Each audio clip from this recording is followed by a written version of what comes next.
मैं देखा तेरे को। बर्दन, मैं उन चीजों की स्मगलिंग करता हूँ जिनकी इजाजत सरकार नहीं देती, उन चीजों की नहीं जिनकी इजाजत जमीर नहीं देता। दोस्तों, मुंबई वो शहर है जो कभी सोता नहीं है।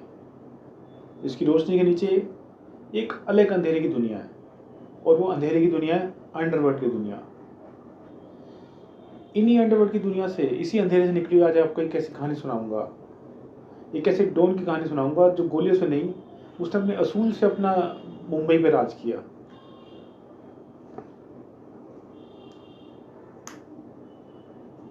एक ऐसा डॉन जो बताते हैं कि शहर में एक ऐसा डॉन था जिसने कभी अपने हाथ से कभी कोई गोली नहीं चलाई, उसने कभी किसी की जान नहीं दी, लेकिन फिर भी मुंबई पे पूरे मुंबई पर राज किया। एक ऐसा डॉन जिसके नीचे मैंने आपको स्टोरी सुनाई थी कि दाऊद इब्राहिम से लेके बड़े से बड़ा क्रिमिनल जो था, उसके नीचे सब ने उसके नीचे काम, करीम लाला तक के जैसे गैंगस्टर उसके साथ काम करते थे। एक ऐसा गैंगस्टर था, एक ऐसा आप डॉन कहिए या उसको एक उसूलों वाला इंसान कहिए, जिसने समंदर पर राज किया। उसे समंदर का राजा भी कहते थे, क्योंकि वो समंदर के रास्ते सोने, चांदी और इलेक्ट्रॉनिक्स की तस्करी करता था। लेकिन उसके असूल इतने सीमित थे कि उसने अपनी पूरी लाइफ में इससे आगे बढ़ के कुछ किया ही नहीं। उसने अपनी क्राइम को यहीं तक लिमिटेड रखा कि जिससे कि वो इन पैसों को कमाए और गरीबों में बांट सके। मालाबार हिल में इस समय, जब ये बचपन में एक पंचर साटता था बैठ के अपने फादर के साथ, मालाबार हिल में इसने एक सपना देखा था कि मैं बंगला बनाऊंगा। और उसी पंचर वाले की कहानी सुनाऊँ कि एक पंचर वाला जिसने बचपन में सोचा था कि यहाँ पे मेरा बंगला होगा और ये जैसी लग्जरी गाड़ियाँ, इनके जैसी मेरी एक गाड़ी होगी। उसने एक पंचर की दुकान से लेके आलीशान बंगले तक का सफ़र तय किया। उसी पंचर की जो दुकान थी उसके सामने एक आलीशान बंगला था मालाबार हिल पे, वही उसने लिया और बाद में वहीं बैठ के बालकनी में बैठ के सीट पीटा था और वहीं से बैठ के अपनी न्याय भी करता था लोगों का, और वहीं से बैठ के जहाज़ों को देखता था और जहाज़ को देख के पूरा बताता था कि ये जहाज़ कहाँ जाएगा, इसमें क्या सामान जा रहा है और ये सब कहाँ के लिए जहाज़ की इसका रूट है और इसमें क्या आ रहा है, इसमें क्या तस्करी हो रही है। इतना ज़्यादा इसका शार्प माइंडेड था, इतना ज़्यादा इसका एक्सपीरियंस था। मुंबई बताते हैं कि पोर्ट पे वो कोई भी सामान इसकी मर्जी के बगैर नहीं उतरता था। ये कहते हैं कि इसने कभी जो है ड्रग्स, शराब और हथियार, इनकी कभी स्मगलिंग नहीं की। इसने कभी आम आदमी को परेशान नहीं किया। ये भी कहते हैं कि मधुबाला पे इसका इतना दिल आ गया था कि इसने, जब मधुबाला ने इसको मना कर दिया, एक डॉन को जब उसने मना कर दिया, तो इसने इसकी जैसे शक्ल वाली, जो हुबू शक्ल वाली एक लड़की थी, सोना एक उस समय की एक्ट्रेस थी जिसने किरदार निभाया था बाद में मूवी में भी। सोना उस टाइम की फेमस एक्ट्रेस थी जो अभी अपकमिंग फिल्म्स में आने वाली थी। तो इसने उसके लिए पूरा अपना सारा पैसा सब इस्तेमाल कर दिया। भले इसकी फिल्में नहीं चल पाई इस लड़की की, लेकिन इससे पता चलता है कि इस डॉन की मोहब्बत और इसका प्यार के लिए पागल था ये। किसी लेडी के लिए अगर इसने प्यार किया, पागलों की तरह किया, अगर इसने मधुबाला को चाहा तो उसकी शक्ल से जो रिलेट करती थी लड़की, उससे इतना प्यार किया कि उसके लिए इसने सब कुछ, अपनी सारी संपत्ति, सब चीज़ें इसने दाव पे लगा दी। भले वो चल नहीं पाई, लेकिन ये इसका प्यार भी अमर हो गया। एक ऐसा डॉन था जिसकी लाइफ पे कई मूवी बनी। एक ऐसा डॉन था जिसके घर परिवार पे इतने सारे बॉलीवुड की हस्तियाँ आती थी, कभी अमिताभ बच्चन, तो कभी दिलीप कुमार, तो कभी प्राण, सब इसके घर पे आए घूमते रहते थे। और बड़े से बड़ा बॉलीवुड का सेलिब्रिटी हो, इसका इतना चार्म था, बताते हैं कि अगर इसको एक बार कोई अगर लेडी देख लेती थी, तो अगर कोई बॉलीवुड की बड़ी हीरोइन थी, वो भी इसके पीछे पागल थी कि मेरी इससे बात हो जाए, ये किस तरह का आदमी है। बड़ा सस्पिशियस बंदा था और अपने आप को एक सीमित रखता था। आज हम उसी किरदार के बारे में बात कर रहे हैं कि ये किरदार कौन था, जिसकी जिंदगी के ऊपर once upon a life in Mumbai और दीवार जैसी फिल्में बनी। जी हाँ दोस्तों, आप बिल्कुल सही समझ रहे हैं। आज हम बात करने वाले हैं हाजी मस्तान के बारे में, मुंबई का पहला डॉन, ऐसा डॉन जिसने सबसे पहले मुंबई पर राज किया, और वो भी बिना गोली के। आज इसकी मैं आपको कहानी सुनाऊंगा, बड़ी इंस्पायरिंग स्टोरी होगी कि कैसे एक आदमी ने क्राइम की दुनिया में कदम रखा। भले उसने स्मगलिंग करी, लेकिन उसको कोई भी आज तक गैंगस्टर या गुंडा या बदमाश नहीं कहता। हर कोई कहता है कि बहुत उसूलों वाला आदमी था। उसने बड़े अपने उसूल लिमिटेड रखे हुए थे। तू दिलेर भी है और दरिया दिल भी, तेरा नाम सबसे ऊपर होगा सुल्तान।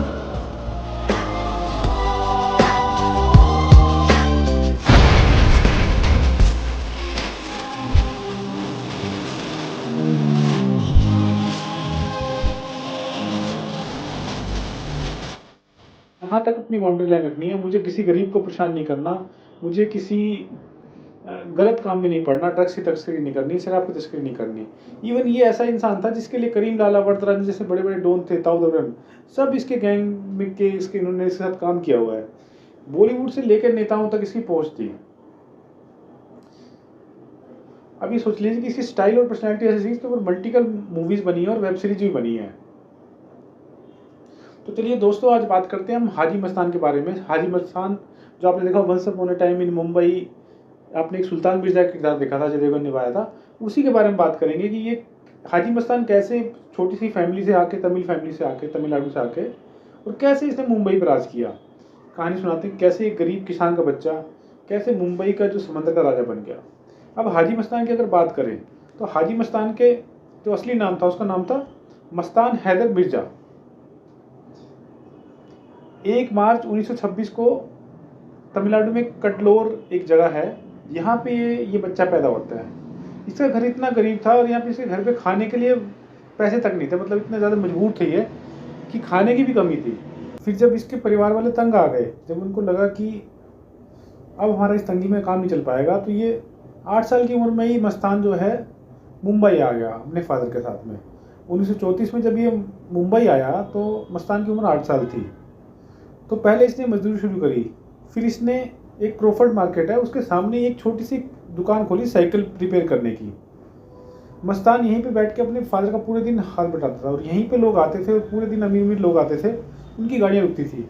तो मस्तान के दिमाग में एक ही बात चलती थी, मुझे एक दिन इनके जैसी गाड़ी लेनी है। और इनके जैसा सामने एक बंगला था, तो उसके बारे में सोचता था यही बंगला मैं लूँगा। और लास्ट में उसने वही बंगला लिया और वही वैसी ही गाड़ियाँ लग्जरी ली।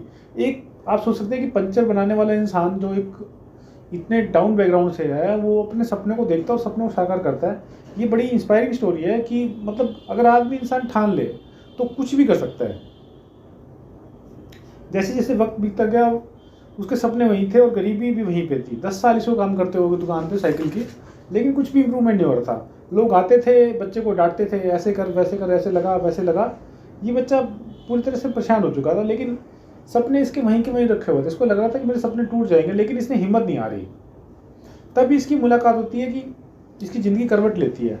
इसके जो दोस्त हैं, एक दोस्त होता है इसका, वो उसको आगे बोलता है मस्तान यहाँ क्या कर रहा है, एक काम कर, पोर्ट पे चल हमारे साथ, वहाँ पे कुली का काम करेंगे, वहाँ पे कुली की जो कमाई है वहाँ पे बहुत अच्छा पैसा मिलता है। अब शुरू में तो मना करते हैं कि यार कुली का काम क्या करूँगा, मैं तो साइकिल की दुकान पे काम कर रहा हूँ। तो फिर इसको थोड़ा लालच आता है कि भाई चलो थोड़ा ज़िंदगी में इम्प्रूवमेंट होगा, शायद मैं कुली बन जाऊँगा तो मैं वहाँ से कुछ ज़्यादा पैसे कमाने लग जाऊँगा। तो इसने इनके साथ शुरू को जाके डॉक्स पे काम करने लगा। डॉक्स जो पोर्ट पे होते हैं, पोर्ट पे जाके इसने काम करना शुरू कर दिया इसने। वहीं पे जो क्या होता है कि जो कुली थे वहाँ पे जितने भी काम करते थे, वहाँ पे एक डॉन था, वहाँ पे एक गुंडा मान लीजिए, वहाँ पर लोकल गुंडा शेर खान पठान, इसके नाम से सारे डरते थे पूरे पूरे डॉक पे। ये क्या करता था, वहाँ के जो लोकल कुली थे उन सब से हफ्ता वसूल करता था। इसके बगैर को ना तो कोई सामान पोर्ट से उतरता था ना ही चढ़ता था। तो ये इसने एक हफ्ता बांधा हुआ था कि सबको सब जितने कुली हैं उनको पैसा देना पड़ेगा।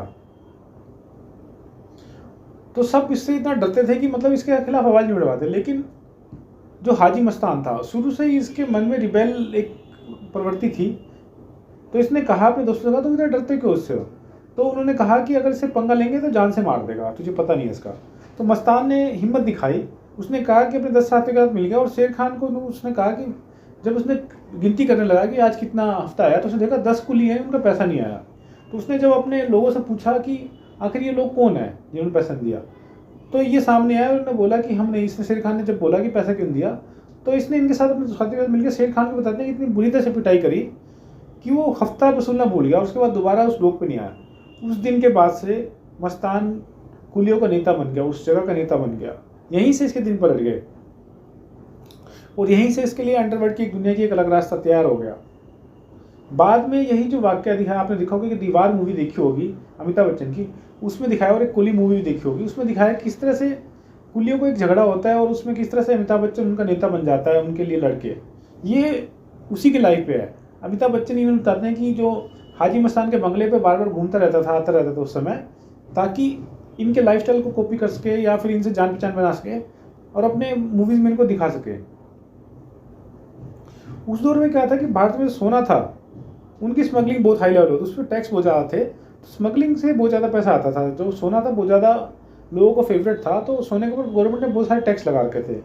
और उस टाइम इलेक्ट्रॉनिक जो सामान था, इवन रेडियो और जो थे टीवी थे, इनके ऊपर भी गवर्नमेंट ने लाइसेंस का एक सिस्टम बना रखा था। अगर आप लाइसेंस लोगे एक लिमिटेड वे में ही बहुत हैवी इन पर टैक्स लगा रहा था, क्योंकि उस टाइम सेंसरशिप का दौर था। जो इंदिरा गांधी की सरकार थी, कांग्रेस की सरकार थी, वो चाहती थी कि पब्लिक जो है कम से कम जो है हमारा ये यूथ है वो संचार क्रांति से कम जुड़े, ताकि यूथ एक कटा रहे पूरी दुनिया से। एक गवर्नमेंट की पॉलिसी थी, वो एक पूरा लाइसेंस राज का सिस्टम चलता था। इवन टीवी और रेडियो लेने के लिए भी आपको लाइसेंस लेना पड़ता था, आप सोच लीजिए। तो उस समय में ये सब महंगे सामान में आते, लग्जरी और भी बहुत सारी लग्जरी आइटम थी, सिगरेट्स वगैरह थी, इन पर कोई बहुत ही हाई इन्होंने इम्पोर्ट टैक्स रखा था, ताकि बाहर से भी सामान ना आ पाए। तो यहीं से मस्तान को कुछ लोग अप्रोच करते हैं कि तुम ये आइडिया, तुम ये काम नहीं क्यों नहीं करते, तुम एक काम करो कि यहाँ से सामान लेके और वहाँ पहुँचाओ, वहाँ से लेके यहाँ पहुँचाओ, तुम बस इनको प्रोटेक्शन दो, इन सामान को तुम इससे अच्छा खासा बना दो। शुरू में तो हाजी मस्तान को लगता है कि ये फालतू का आइडिया है, काम नहीं करेगा, लेकिन जब ये सोचता है इस बारे में तो इसको लगता है कि वाकई में इसमें बहुत फ़ायदा है। और इस फील्ड में बहुत कम लोग उतरे हुए थे उस समय में। ये कहते हैं कि कुछ हज से आने, जो हज करते थे उस समय, कुछ लोग थे, उनके संपर्क में आया, तो जैसे इनके कॉन्टैक्ट में इनको सारी डिटेल पता चली, और उसके बाद इसने जो वहाँ का सामान था, ये सारा सामान जो आता था वहाँ से तस्करी होके, तो इसने वो सारा सामान डॉक से एक बार सुरक्षित निकाल दिया। धीरे धीरे इसकी पहचान जो थी बढ़ने लगी, सारे डॉक पे नाम लेने लगे कि अगर आपको सामान उतारना है मुंबई में तो हाजी के पास चले जाओ, हाजी आपको हाजी मस्तान आपका काम कर देगा। जब इसका नाम इतना ज़्यादा फैल गया, बड़े बड़े तस्कर जो इससे संपर्क करने लगे। एक तस्कर था, मैं आपको नाम बताऊंगा, इसको याद रखना, शेख मोहम्मद अल गालिब। ये पहला आदमी था जिसने इसकी लाइफ में चेंज लेकर इसको बड़े लेवल पे ले गया। शेख को भारत का एक भरोसेमंद आदमी उस टाइम चाहिए था। मस्तान में उसको अपनी समझदारी और चालाकी दिखी, उसने दिल जीत लिया उसका। इसने कई बार इसको खेप दी, कई बार चीज़ें दी, और उसने बिल्कुल सक्सेसफुली पुलिस के इन्वॉल्वमेंट के बिना दिक्कत हुए सारा सामान निकाल दिया। तो इसने इसको हर एक खेप पे 10% का हिस्सा दिया। 10% एक बहुत बड़ा अमाउंट था। इससे जो था बताते हैं कि इसने बहुत बड़ा एक एम्पायर खड़ा करना शुरू कर दिया, और लेकिन इससे इस पैसे का मिसयूज नहीं करके उस पैसे को धीरे धीरे गरीबों में बांटना शुरू कर दिया, क्योंकि इसको पता था, इसने एक असूल बना रखा था, मैंने अपनी लाइफ बेशक गरीबी में बिताई है, लेकिन मैं किसी भी गरीब को भूखा नहीं जाने दूंगा। मेरे दर पे कोई भी अगर आएगा या मेरे से कोई भी कॉन्टैक्ट करेगा तो मैं उस आदमी को भूखा नहीं दूंगा। इवन मूवी जो है once upon a time in Mumbai, इसमें अजय देवगन का किरदार दिखाया गया किस तरह से ये एक लेडी की बड़ी हेल्प करता है और उसके बच्चे को पूरा पढ़ाने में हेल्प करता है। भले ही बाद में दिखाते हैं कि दाऊद इब्राहिम ने गलत तरीके से इसका नाम यूज़ करके और शराब की तस्करी शुरू कर दी और उससे उसकी बच्चे की डेथ हो जाती है, तो आके उससे इसका क्लैश भी होता है बाद में। लेकिन बड़ा अच्छे से इसको दिखाया गया किस तरह से गरीबों की मदद करता है और वहाँ का एक शहंशाह, एक बादशाह बन जाता है कि ये आदमी जो है गरीबों का मसीहा है। एक दिन क्या होता है कि रेड पड़ती है इसी बीच में, और रेड पड़ने के दौरान जो ये शेख था वो पकड़ा जाता है। मस्तान जो है मौका देख के सोना लेके भाग जाता है। 3 साल तक ये जो शेख है जेल में रहता है, और जेल में रहने के बाद इसको लगा कि मेरे पास तो कुछ नहीं है, मैं ख़त्म हो चुका हूँ। इसको लगा कि मैं हाजी मस्तान के पास जाऊँगा तो बहानेबाजी करेगा और बोलेगा कि ये जो सोना था ये तो पुलिस वालों ने पकड़ लिया, ये तो इधर चला गया उधर चला गया, ये देगा नहीं मुझे। लेकिन फिर सोचते चलो यार एक बार जाके देख तो लेता हूँ, मैं वैसे भी जीरो हो चुका हूँ आज के समय में, तो एक बार इसके पास जाके आता हूँ, मैं बात करता हूँ इससे क्या पता कुछ हिस्सा मिल जाए मुझे। तो 3 साल बाद ये बताते हैं कि हाजी मस्तान के पास जाते हैं, तो हाजी मस्तान से बोलता है कि ऐसे ऐसे ये बात थी, गोल्ड था। तो हाजी मस्तान तुरंत एक बक्सा निकालता है और बक्से में वैसे वैसे सोना रखा हुआ था, वो सोना वैसे का वैसा निकाल के उसके सामने रख देता है। तो सब लोग हैरान रह जाते हैं कि आखिर 3 साल तक इस बंदे संभाल रखा। तो शेख भी इससे पूछता तुम्हें पता है इस गोल्ड की क्या वैल्यू है? करोड़ों की वैल्यू थी उस समय, तो तुम्हें पता है इसकी क्या वैल्यू है? तो बोलता है हाँ मुझे पता है। कह रहे फिर तुमने इस गोल्ड को अपने पास क्यों नहीं रखा? तो वो कहता है कि ये मेरे फादर ने जो है एक ईमान ही सिखाया था कि ईमान ही सबसे बड़ी दौलत है, अगर आप ईमान से चले गए तो कुछ नहीं है आपके पास में। शेख बड़ा इससे इम्प्रेस हो जाता है, ये इसको सारा गोल्ड वापस करता है, शेख इसको वापस करने लगा था। शेख इसको कहता है कि नहीं मैं नहीं रखूँगा इसको, तुम इसको 50% इसका हिस्सा रखो। 50% गोल्ड उस टाइम बहुत बड़ा था। उसके बाद शेख कहता है कि आज के बाद ये नहीं, आज के बाद जितनी भी तस्करी होगी मुंबई में उसमें तो मेरे 50% के पार्टनर हो गए। बस यहीं से जो है हाजी मस्तान के सितारे बुलंद हो जाते हैं। उसके बाद 1956 में मस्तान की जो मुलाकात होती है, दमन का एक डॉन होता है, वहाँ पे होता है सुकुमार नारायण बखिया। ये जो है दमन से आने वाला जो माल था वो मस्तान के हवाले कर देता था, और ये फिर बॉम्बे के रास्ते होते पूरे देश में ये इसका जो इसने अपना एक अंडरवर्ल्ड का जो गिरोह बना रखा था उसके रास्ते पूरे देश में तस्करी होती थी। सोना भारत में आता था और वहाँ से जो हाजी मस्तान था यहाँ से इंडिया से प्योर चांदी बेचता था। इवन बताते हैं कि इसके बारे में एक बहुत फेमस उस समय हुआ कि चांदी जो खाड़ी देशों में थी उस टाइम बोलते थे कि मस्तान की चांदी है। मस्तान की चांदी मतलब कि बहुत ही प्योर चांदी है। इसका मतलब एक सिंबल बन गया जो इसकी भेजी हुई चांदी थी इतनी ज़्यादा प्योर थी कि लोग यही एक कहावत कहने लगी तो मस्तान की चांदी होगी तो प्योर ही होगी। उसी दौर में जो हाजी मस्तान था वो अकेला खाली मुंबई पर राज नहीं कर रहा था, उसने जहाँ तस्करी का काम करा हुआ था वहीं पे वरदराजन मुदलियार जो मैंने आपको कहानी सुनाई थी और करीम लाला, ये दोनों का दबदबा का खेल चल रहा था। जहाँ ये दोनों क्लैश में उलझे हुए थे जो बाकी गैंगस्टर से, हाजी मस्तान था बहुत ही सिंसियर बंदा था। वो ना किसी से झगड़ा करता था ना किसी से कुछ परेशान करता था किसी को। वरदराजन मुदलियार जो बताते हैं बड़े खतरनाक किस्म का आदमी था, ये किसी को मारने में समय नहीं लगाता था। मस्तान ने उसे सोच लिया कि झगड़े से कोई फ़ायदा नहीं होगा, तो इनसे अपना सोचता है कि इनसे बात करता हूँ और अपनी बाउंड्री बांट लेते हैं। तो क्या होता है कि इसी बीच में वर्दा जो होता है, वर्दा जो मैंने बताया वरदराज मुदलियार, ये जेल में बंद हो जाता है। इसके कोई गवर्नमेंट का कोई प्रोजेक्ट चला था उसमें इसने एंटीना को कुछ चोरी हो गया था, उसके ऊपर आरोप लगा था कि इसने ये सब किया है। तो वरदराजन उसको जाके अंदर अप्रोच करता है और बोलता है कि तुम इनसे वापस कर दो एंटीना, मैं तुम्हें छुड़वा दूंगा पुलिस वालों से। तो ये कहता मुझे क्या मिलेगा, मैं क्यों करूँ ऐसा। तो बोलता है मैं तुम्हें अपने गोल्ड के उसमें पार्टनर बना लूँगा। और वो बोलता है, जब वरदराजन बोलता है कि तुम मुझे गोल्ड में पार्टनर बनाओगे, तुम्हारा तो बहुत नाम है, तुम्हारा बहुत पैसा कमा रहे हो, तुम मुझे क्यों। तो ये बोलता है कि मुझे ऐसा आदमी चाहिए जो मेरे लिए काम करे, जो मेरे लिए लड़ सके, मुझे बंदूक नहीं चलानी लेकिन मुझे पीछे बैठ के फील्डिंग करनी है। तुम मेरे लिए काम करो, मैं तुम्हें इतना पैसा दूंगा तुम भूल जाओगे। उसके बाद इसने करीम लाला से भी बड़ा डिप्लोमेटिकली इसने हाथ मिलाया और शहर को 3 हिस्सों में बांट दिया। एक हिस्सा जहाँ नॉर्थ मुंबई और जो बाकी वेस्ट मुंबई हो गई वो इन्होंने इनके हिस्से में कर दिया, और सेंट्रल दिल्ली जो है इन्होंने से बांट के। लेकिन इसके अपने एक सीन भी दिखाते हैं, वंस अपॉन ए मुंबई जो है उसमें मुंबई में एक सीन दिखाते हैं कि किस तरह से इनके बीच में डील चल रही है। और ये बोलते हैं कि भाई तूने तो सब कुछ बांट दिया, हमें दे दिया, अब पूरा मुंबई तो हमें दे दिया, अब हमारे हाथ में तुम्हारे हाथ में क्या रहा है। जब ये दोनों बोलते हैं करीम लाला हो गया, तो ये कहता है कि मेरे पास अभी मुंबई का समंदर पड़ा है, समंदर में तो पूरा देश है, समंदर से तो मैं पूरे मुंबई से राज कर।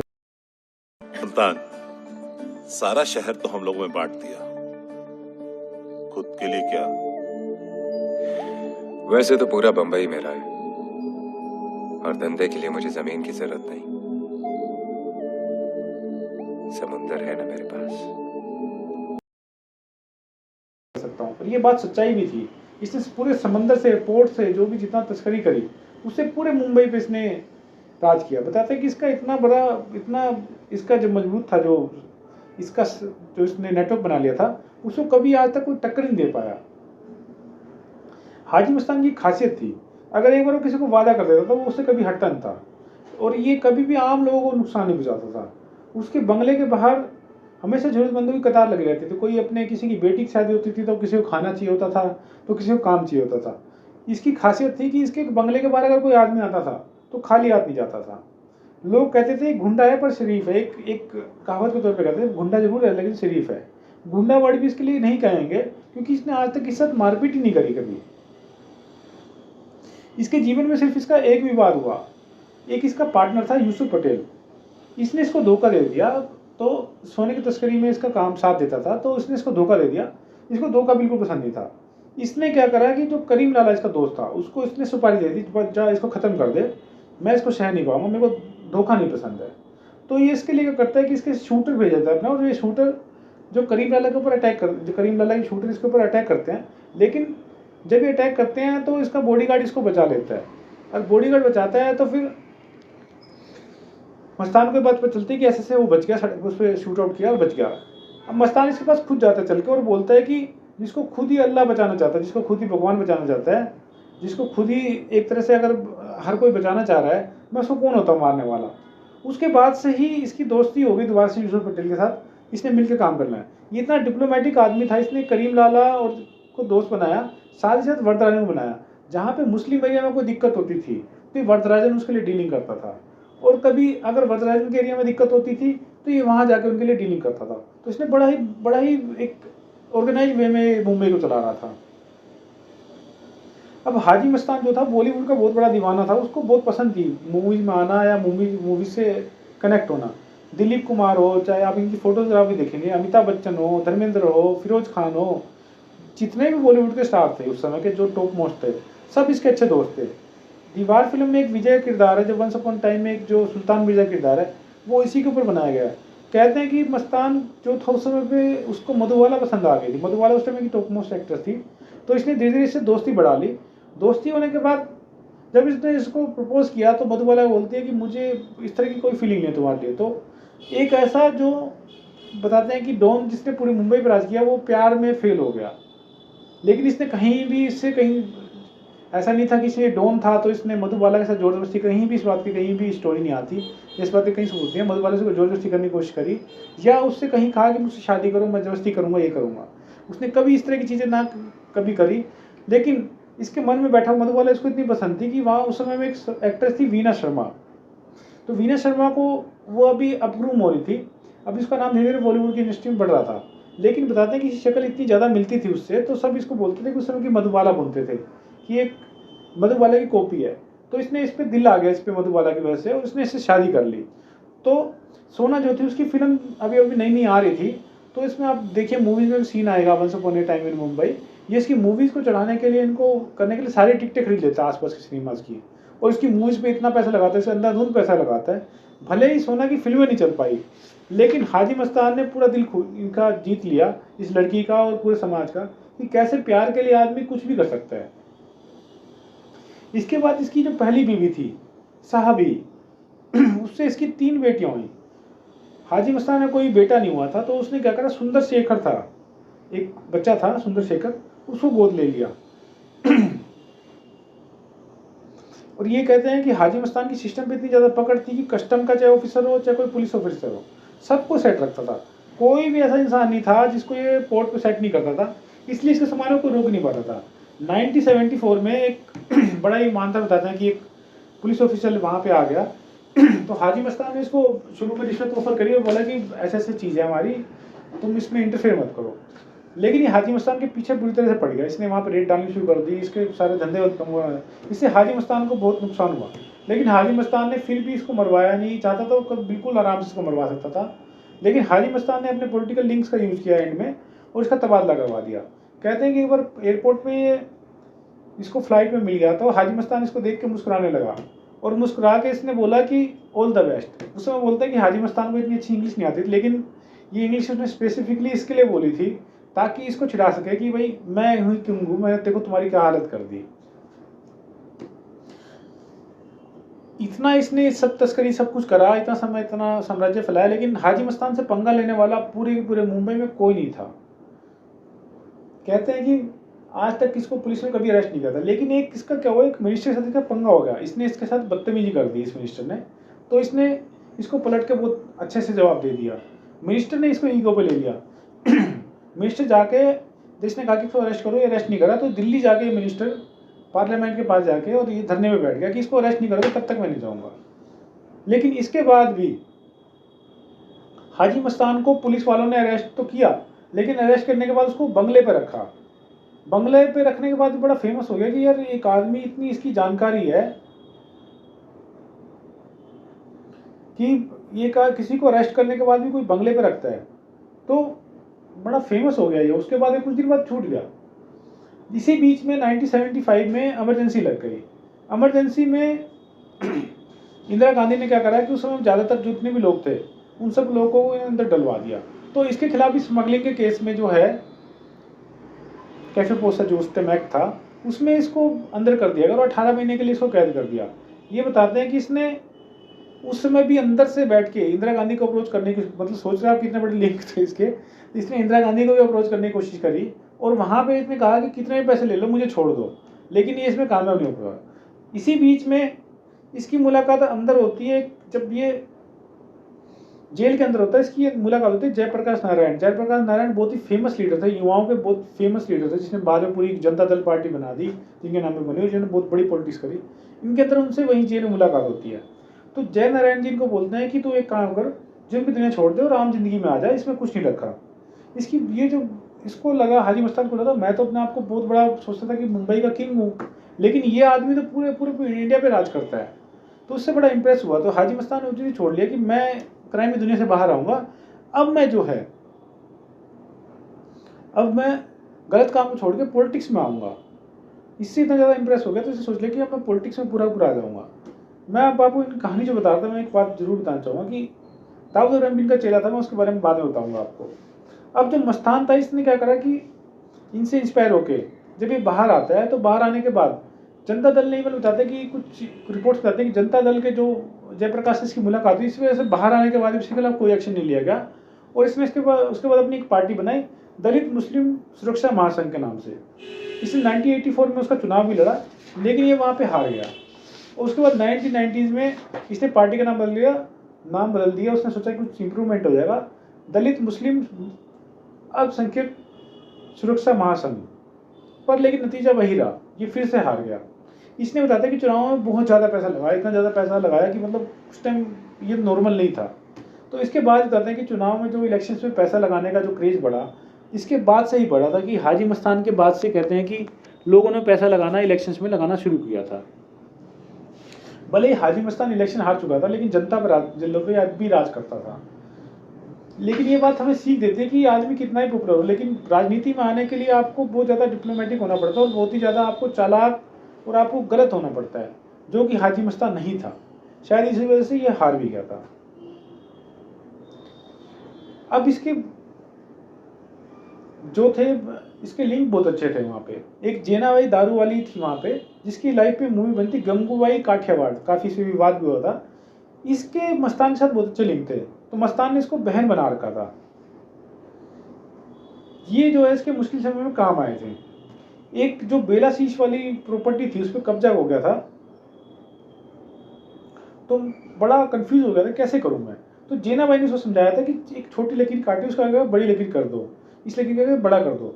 तो मस्तान ने क्या करा, जो पठान गैंग था और दाऊद इब्राहिम का गैंग था, इन दोनों को बुलाया, इनको बिठाया और कुरान की इनको बिठा के कसम दिलवाई कि आज से खून खराबा बंद कर दोगे और कोई भी गलत काम नहीं करोगे। हालांकि ये जो दाऊद था, दाऊद ने इनकी चीज़ों को फॉलोअप नहीं करा।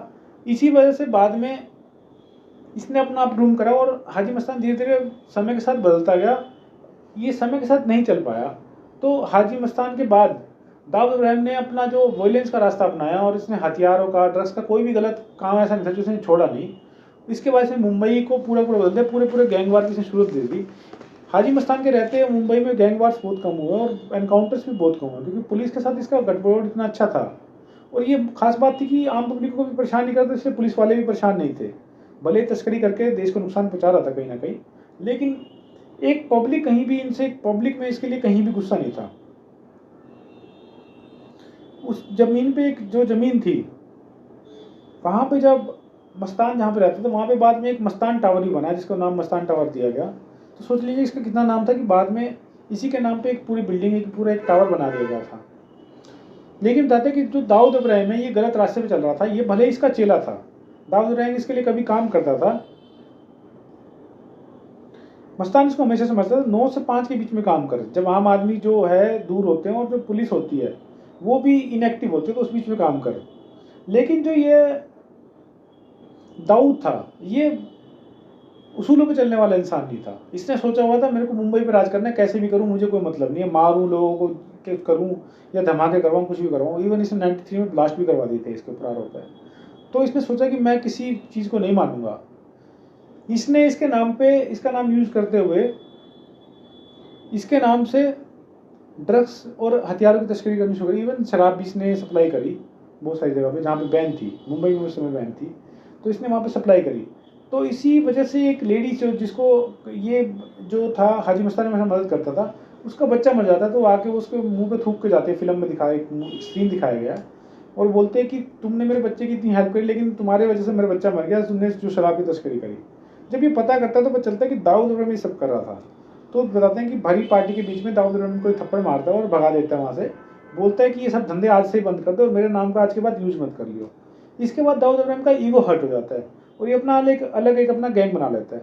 इधर से वरदराजन की जो है मौत हो जाती है। करीम लाला जो है अब धीरे धीरे जो वरदराजन की मौत के बाद करीम लला के पीछे पीछे जो इससे हटने लगा था, जो अपने क्राइम की दुनिया से।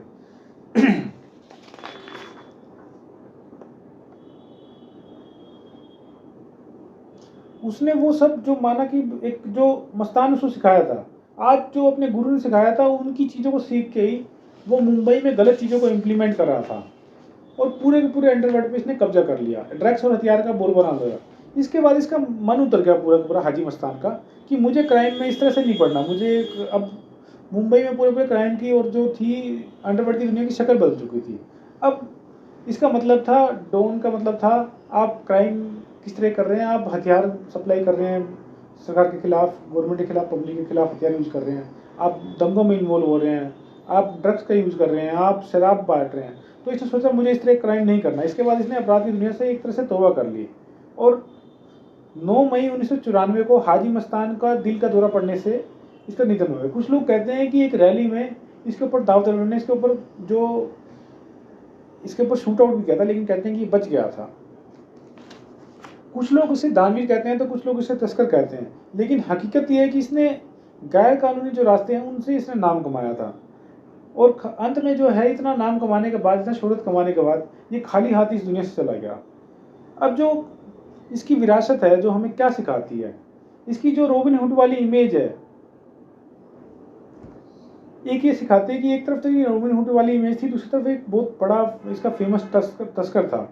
इस दोस्तों इसकी कहानी हमें सिखाती है कि गलत रास्ते पर अगर हम चलेंगे तो दौलत और ताकत तो हमें मिलेगी, लेकिन वो लंबे समय तक नहीं रहेगी। सच्ची जो इज्जत है वो मेहनत और ईमानदारी से मिलती है।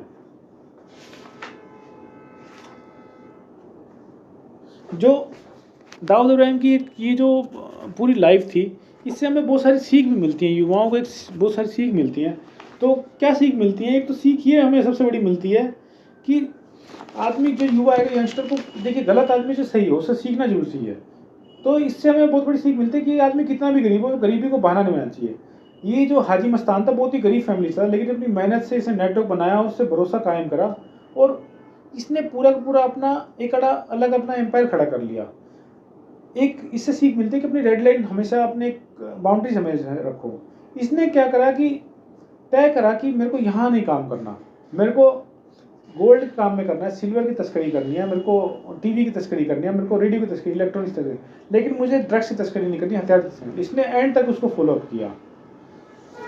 और एक सबसे बड़ी इसकी बात है कि जो इससे सीख मिलती है, कंट्रोल ही ताकत होती है। इसने कंट्रोल जो रिएक्ट करने का है उस पर रिस्पॉन्ड मत करो। ये कम बोलता था बहुत ज़्यादा, और जब भी बोलता था बिल्कुल सही बोलता, इसलिए इसकी बात की हमेशा वेटेज रहती थी। तो युवाओं को ये भी इससे सीखने को मिलती है, और इससे सीखने को मिलता है कि नेटवर्क कैसे कराते हैं, उसको कैसे समझदारी से इम्प्लीमेंट करते हैं।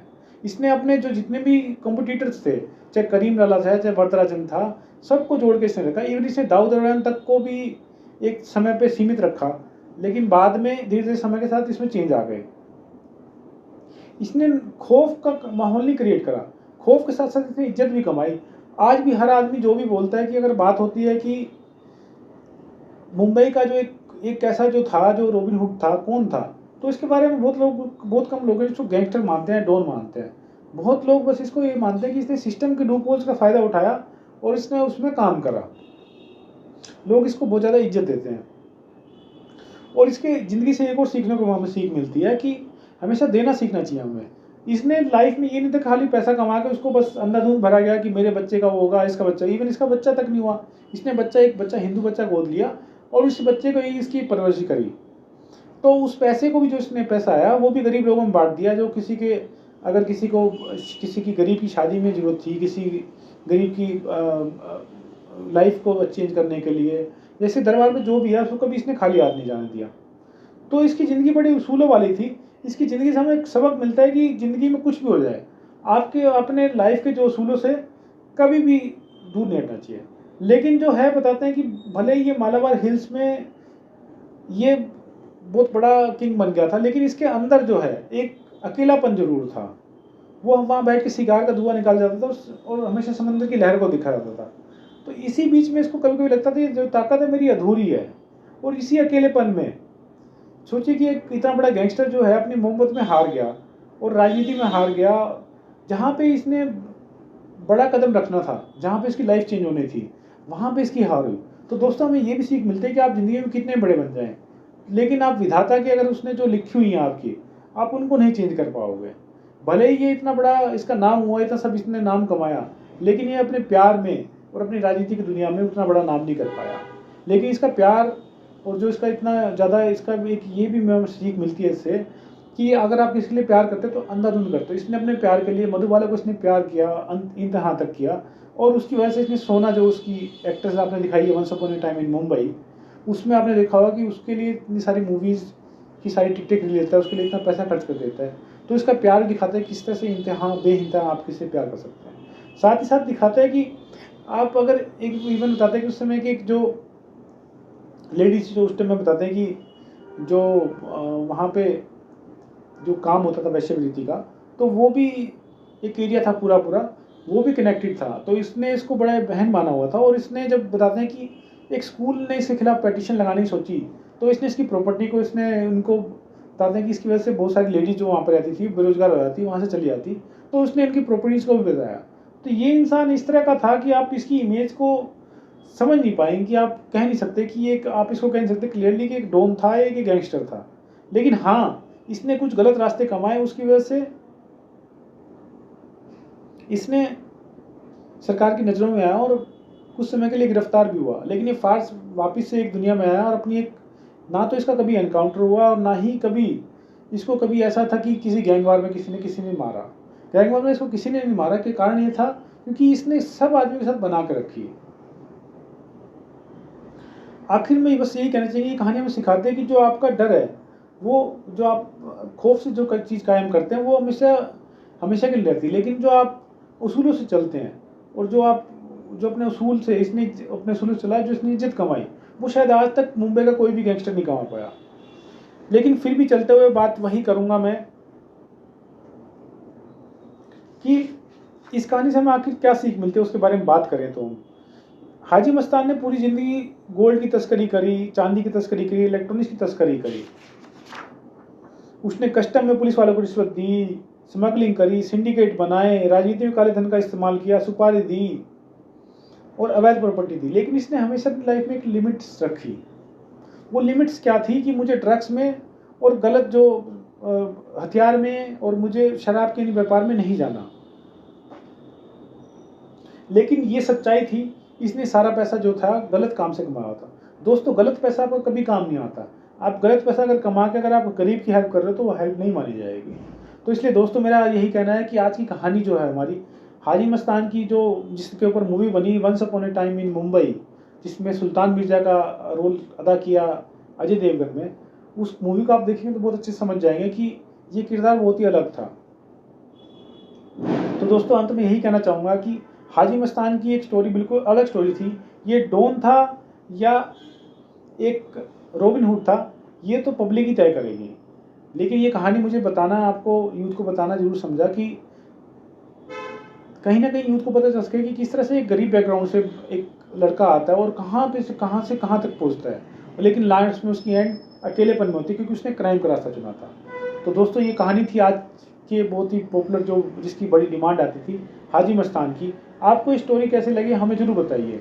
साथ ही साथ मैंने आपको वरदराजन की, करीम लाला की स्टोरी बताई है, तो हमें बताइए कि आपको इन तीनों में से कौन सी स्टोरी अच्छी लगी और इनके तीनों के जो गैंगस्टर थे, आप चाहेंगे कि हम इनकी तीनों की मिलकर कोलैब बना के इनका एक तीनों की लाइफ को कंपैरिजन करके इनकी लाइफ के, इनकी दोस्ती के और इनके किस तरह से क्राइम की दुनिया में आगे बढ़े, उसके ऊपर भी एक इंडिविजुअल वीडियो बनाए, तो हमें ज़रूर बताइए। हम उस पर भी स्टोरी बनाने की कोशिश करेंगे।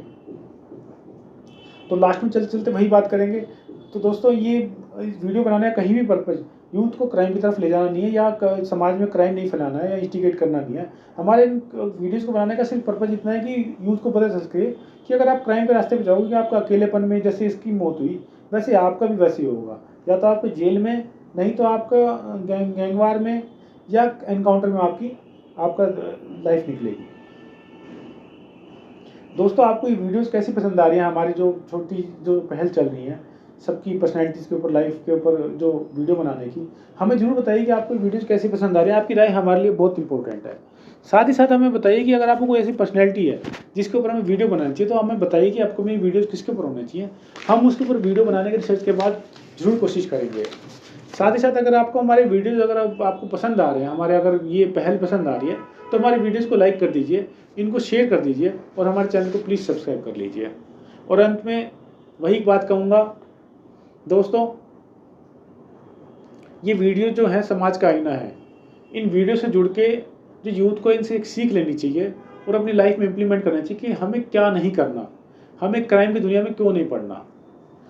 दोस्तों इसी के साथ आज का ये एपिसोड ख़त्म होता है। आशा है कि आपको ये जो हाजी मस्तान की कहानी पसंद आई होगी। हम फिर से एक नई कहानी पे आएंगे, फिर से एक नई कहानी को स्टोरी नरेट करेंगे। तब तक के लिए हमारे साथ भारत न्यूज़ में बने रहिए। धन्यवाद।